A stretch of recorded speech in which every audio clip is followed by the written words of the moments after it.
இன்று ஒரு காமெடி என்று தினம் ஒரு காமெடியை செய்து கொண்டிருக்கின்ற ஸ்டாலினின் நேற்றைய காமெடி. என்னது என்னது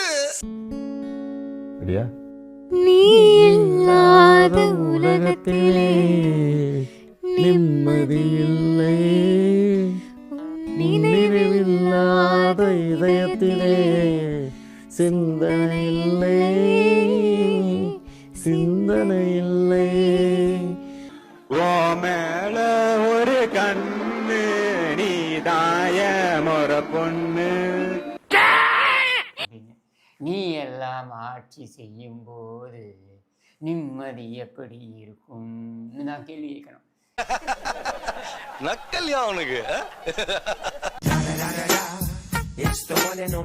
அது எதை நினைச்சு பாடுறாரோ இல்லை எத்தனை நாள் இயக்கமோ,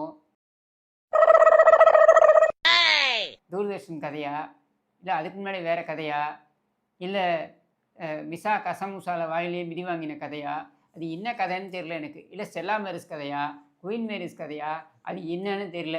என்னவா இருக்கும் எனக்கு என்னடா தெரியும்.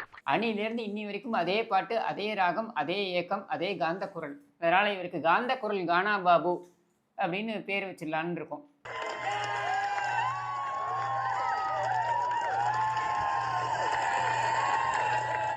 பாட்டு இல்லை தொண்டர்களை விட்டு கூத்து.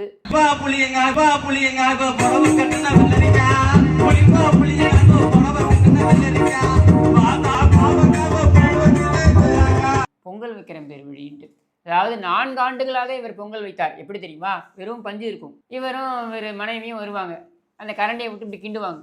உடனே அங்கேருந்து எல்லாம் ஓ பொங்கலோ பொங்கல் கத்தினோடனே பொங்கல் பொங்கிடுச்சு அப்படின்ட்டு.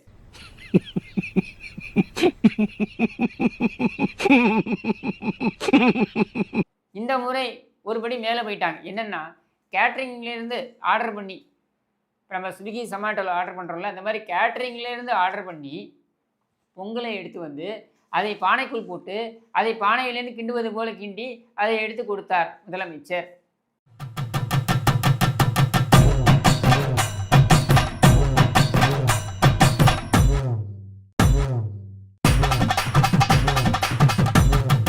இதை விட ஒரு மோசமான ஒரு பொங்கல் கொண்டாட்டம் இருக்க முடியுமா?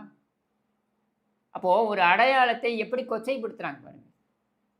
இது வந்து கேவலம். இது வந்து நம்ம காமெடியாக கடந்து போகணும்னு நினைக்கலாம், ஆனால் அது ஆக்சுவலி பார்த்தீங்கன்னா ரொம்ப கேவலம். உங்க வீட்டு பிள்ளையா நினைச்சு எல்லாரும் என்னை மன்னிச்சிருக்கேன்.